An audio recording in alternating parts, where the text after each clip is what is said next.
종목 진단 살까 말까입니다. 모멘텀 부재 속에서 PC 물가 발표 그리고 금통위 앞두고 관망세가 짙었습니다. 자, 사이버 트럭 출시 기대감에 2차 전지 관련 주들의 강세 눈에 띄었고요. STO, AI 관련 그린벨트 그리고 7광구 관련된 종목들 강세에 띄었습니다.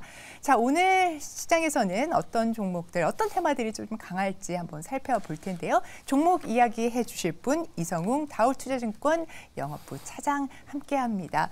어서 오십시오. 네, 안녕하십니까? 네, 자 리뷰 먼저 챙겨가 보도록 하겠습니다. 화요일 시간의 종목으로 꼽아주셨던 LS 전선 아시아. 이때 베트남 전력시장 얘기도 주셨고 LS 머티리얼스 상장 기대감 이렇게 짚어주셨는데요. 목표가 15,000원으로 제시해줬고 바로 당일에 15,640원 터치했습니다. 자, 어제장 종가는 13,590원 이렇게 조금 내려와 준 상태.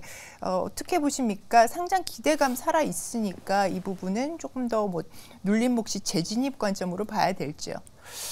그렇죠. 제가 봤을 때도 뭐 그 LS 머티리얼즈의 상장이나 또 이제 그 사명을 좀 바꾸는 부분이 당장 어떻게 좀 실적으로 연결되는 부분은 아니거든요. 네. 예. 근데 이제 LS 전선 아시아가 지금 히토류 사업이나 여러 가지 사업 부분에 진출을 하는 걸 봤을 때 한마디로 지금 LS 전선 아시아가 그 전에의 그런 사업 부분에서 많이 지금 바뀌고 있는 과정이 느끼고 있는 상황이거든요. 그래서 그 주가가 좀 올라가는 부분 같은 경우에도 이런 기대감이 먼저 선반영되는 감이 있지만 말씀드렸다시피 어떤 당장 그 실적이 아니라 이런 이벤트성이 좀 강하기 때문에 주가가 좀 올라간 이후에 좀 조정 많이 받을 거라고 좀 받는 그런 상황이지 않나라고 생각이 되고 있고요.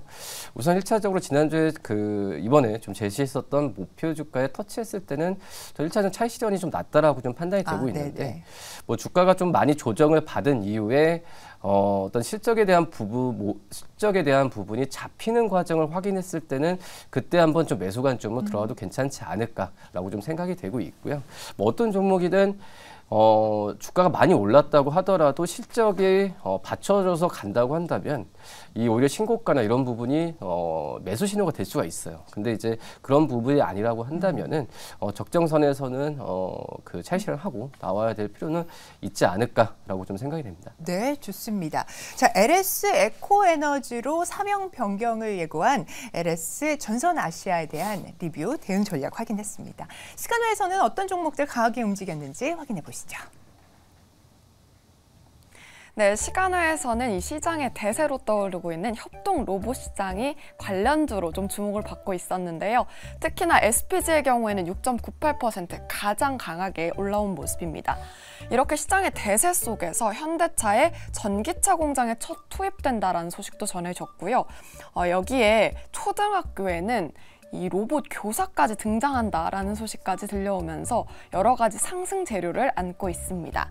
신라제는 5.74% 오름세 보였는데요. 신장암 치료제 병용 임상에서 안전성 그리고 유효성의 입증에 성공한 기업입니다. 텔레필드 5.59% 오른 모습인데요.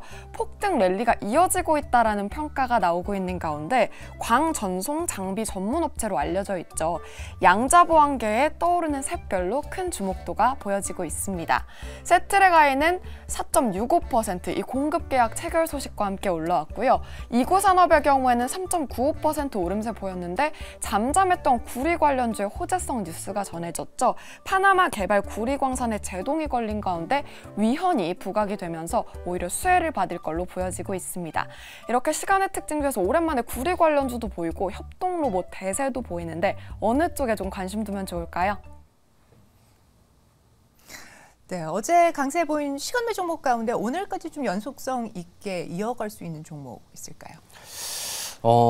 우선 참 지금 시장이 좀 약간은 좀 불안한 게 뭐 지금 전체적으로 이제 긴축 통화에서 좀 완화되는 과정으로 이제 펀드멘탈 장세로 들어가지만 여전히 어제 보시면 아시다시피 이제 코스닥에서는 2차 전지 또 이제 어떤 테마주에 대한 유동성이 좀 강하게 또 몰리고 있거든요. 네.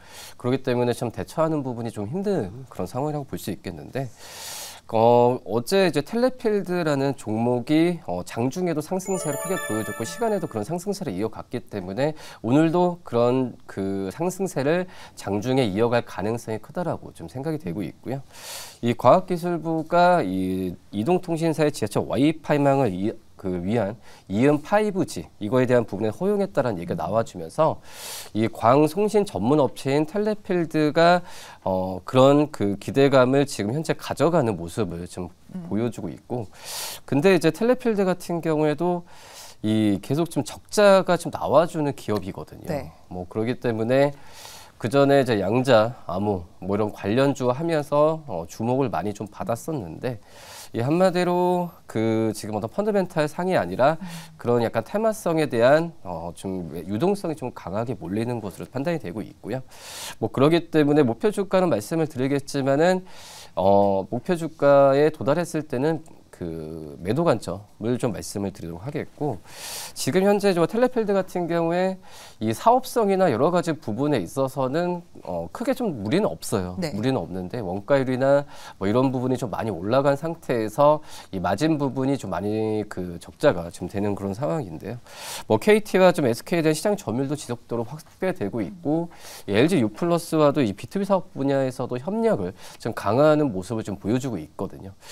그렇기 때문에 이 광전송 장비 쪽에서의 그런 그 시장에서, 그러니까 우리나라 안에서의 점유율이나 이 기술력은 인정을 받는 상황인데, 뭐 아시겠지만 통신 장비 쪽이 성장하는 구조가 지금 좀 약간 한계에 부딪힌 거 맞거든요.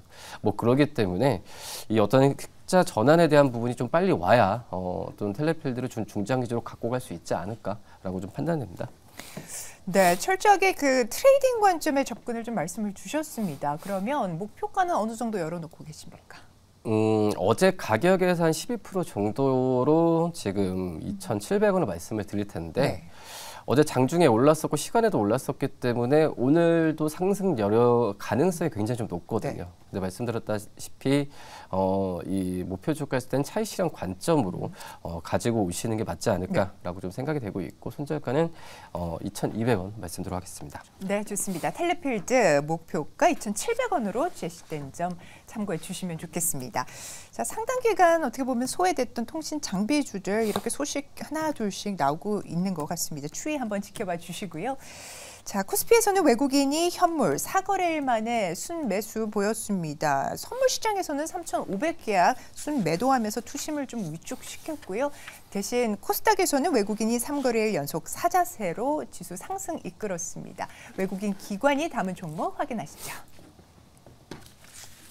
네, 먼저 외국인의 장바구니부터 확인해 보도록 하겠습니다. 네이버를 24거래일 연속 보고했는데요. 건설 현장에서 콘크리트를 양생할 수 있는 기술을 확인할 수 있는 회사입니다. KMW의 경우에는 앞서 차장님께서 통신주 좀 보면 좋다고 말씀을 해주셨는데 14거래일 연속 매수가 들어오고 있습니다. 이제는 관심 리스트에 넣어야 할 때라는 평가를 받고 있고요. 또 이어서 최근에 호평 속에서 내년에 흑자 전환을 예고한 기업입니다. 젠백스 10거래일 연속 매수 들어오고 있는데요. 알츠하이머 관련 치료제에 관심이 집중되고 있습니다. 원전 관련해서는 두산 에너빌리티 8거래일째 보고 있고요. 역시 로봇이 대세인 걸까요? 레인보우 로보틱스 5거래일째 외국인도 사들이는 모양새입니다. 이어서 기관의 특징주도 알아보도록 하겠습니다. 푸드나무, 다이어트 푸드의 열풍은 계속해서 이어지는 듯하죠. 49거래일 연속 기관이 내리 매수를 하고 있습니다. 비아트론 24거래일 연속 매수 들어오고 있는데요. LCD 관련해서 관심이 집중된 기업입니다. 가온치스 10거래일 연속이고요. 반도체 장비 업계가 계속해서 샛별로 떠오르고 있는 가운데 주목도가 커진 기업이죠. 원택 9거래일 연속 매수고요. 캐나다 MDL 인증을 받은 좋은 기업이라고 평가를 받고 있습니다. 현대 오토에버는 4거래일 연속 매수가 들어오고 있는데요. 스마트 팩토리의 구축에 수혜를 입을 걸로 보여지고 있습니다. 이렇게 다양한 섹터 속에서 반도체가 좀 대세인 듯하고요. 또 로봇도 들어오고 있는데 어떤 기업 좀 집중해서 살펴보면 좋을까요? 어디에 집중을 좀 해볼까요, 차장님? 우선 그 뭐 유동성이 좀 강하게 몰리는 그런 섹터에서 종목들을 찾는 것도 괜찮고요. 네네. 그래서 이제 외국인 수급 중에서는 레인보우 로보틱스를 좀 말씀을 좀 드리도록 하겠는데, 어제장에서는 좀 빠졌고요.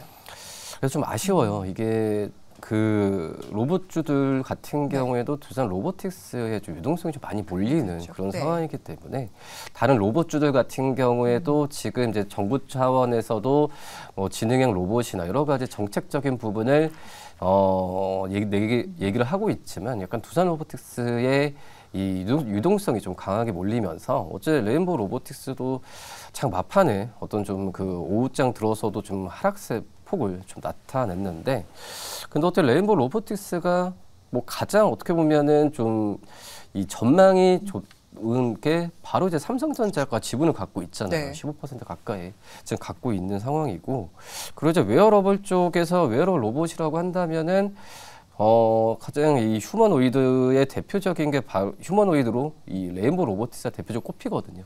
이 그런 점에서 이 레인보우 로보틱스가 오히려 지금 어제 장 막판에 좀 주가가 좀 빠졌을 때 저 매수 관점으로 한번 접근해도 괜찮지 않을까라고 좀 생각이 되고 있고, 지금 현재 본다고 하더라도 뭐 서빙이나 물류 로봇 이런 부분에 있어서 삼성전자와 연계하면서 이 제품 라인업을 좀 다양화하는 모습이 좀 눈에 띄게 좀 나타내주고 있는 상황이거든요. 뭐 거기에 지금 지난 8월이었죠. 삼성 웰스트리와 급식 자동화 솔루션 도입.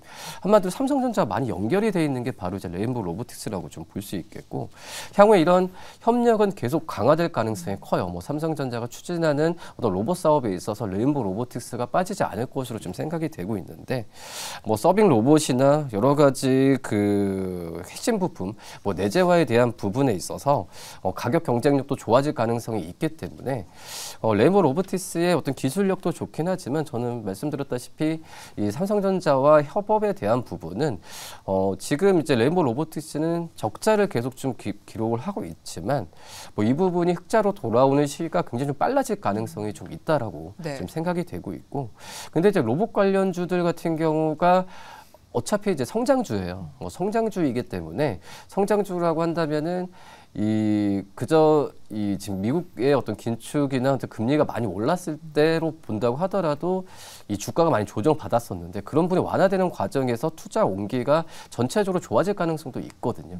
뭐 그렇기 때문에 로봇주는 이제 테마가 아니라 어떤 한 섹터로 좀 갈 가능성이 굉장히 좀 높고, 뭐 그렇기 때문에 이 로봇 주 중에서도 이제 종목들을 선별해서 괜찮은 종목들은 매수 관점으로 접근해도 좀 무리가 없지 않나. 그 중에 하나가 이 레인보우 로보틱스이지 않을까 판단됩니다. 네, 정말 아찔한 변동성이 나오고 있는 로봇 섹터 대장주들. 두산 로보틱스 열흘 동안 88%가 올랐는데 이 두산 로보틱스가 이렇게 확 꺾이면 사실 전체적인 섹터에 아무래도 힘이 좀 빠질 것 같은데 지금 차트상의 주가 위치는 어떻습니까? 뭐 이제 두산 로보틱스 같은 경우가 근데 좀 이 로봇주 안에서도 가장 어떻게 보면 해외 쪽에서 브랜드를 갖고 있는 게 또 판매 부분을 갖고 있는 게 두산 로보틱스예요. 그렇기 때문에 로봇주 안에서도 가장 대장주이긴 하지만 근데 과도한 이제 쏠림 현상이 분명히 나타나고 있는 상황이고요.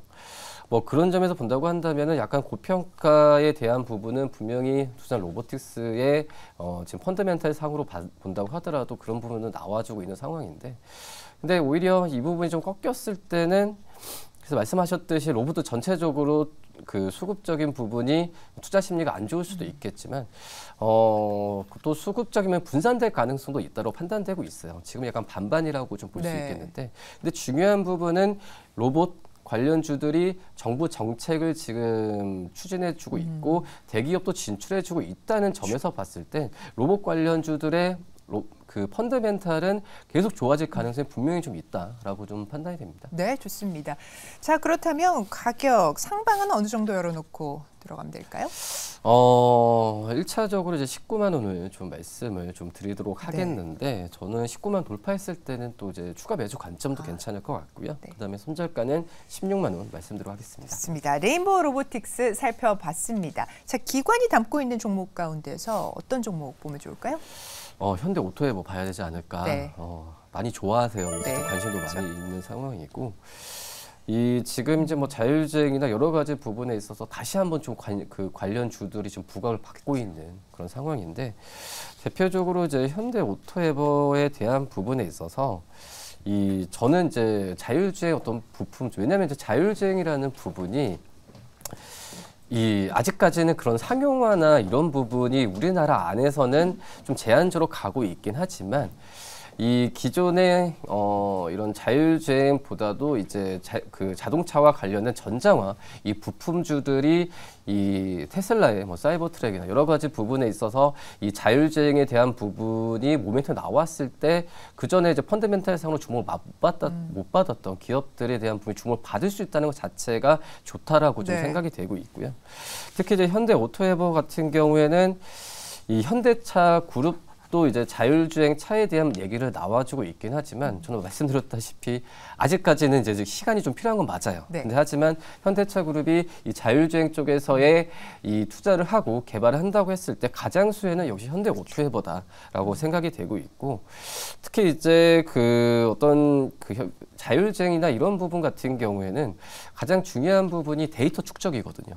데이터나 이런 부분이 기간이 업력이 좀 오래되는 그런 기술력이 좀 제일 필요하다고 볼 수 있겠는데 현대 오토에버 같은 경우도 그런 역사나 여러 가지 면에서 본다고 하더라도 다른 자율주행 어떤 관련 소프트웨어 업체들 중에서도 가장 좀 우위에 있다라고 좀 생각이 좀 되고 있고 그리고 향후 5년간에 본다고 하더라도 지금 성장성을 봤을 때도 거의 20% 가까이 매출액에 대한 증가는 계속 이루어질 가능성이 있다라고 좀 생각이 되고 있고요. 그렇기 때문에 이제 현대차 그룹에 대한 그런 이 투자에 대한 부분이 그대로 이제 현대 오토에버의 매출로 연결되지 않을까라고 좀 판단됩니다. 네, 좋습니다. 테슬라가 이제 오늘 밤이면은 사이버 트럭 출고 행사를 하는데, 자, 뭐 사실은 그랬다 보니까 관심이 더 많을 수도 있을 것 같고요. 그래서 오늘장의 움직임도 한번 잘 지켜봐야겠습니다. 자, 그렇다면 저희 가격 접근은 어떻게 볼까요? 네, 출시하기 전에 기대감이 먼저 지금 주가에 좀 반영이 되고 있는 그런 상황인데 뭐 출시한다면 큰 무리는 없을 거라고 생각이 되고 있어서 전 1차적으로 목표 주가를 21만 원 말씀드리지만은 돌파했을 때는 매수 관점, 추가 매수 관점은 좀 말씀을 드리도록 하겠고요. 손절가는 17만 원 좀 말씀드리도록 하겠습니다. 네, 좋습니다. 자, 오늘장 관심주도 알아보겠습니다. HPSP를 좀 말씀을 좀 드리도록 하겠는데요.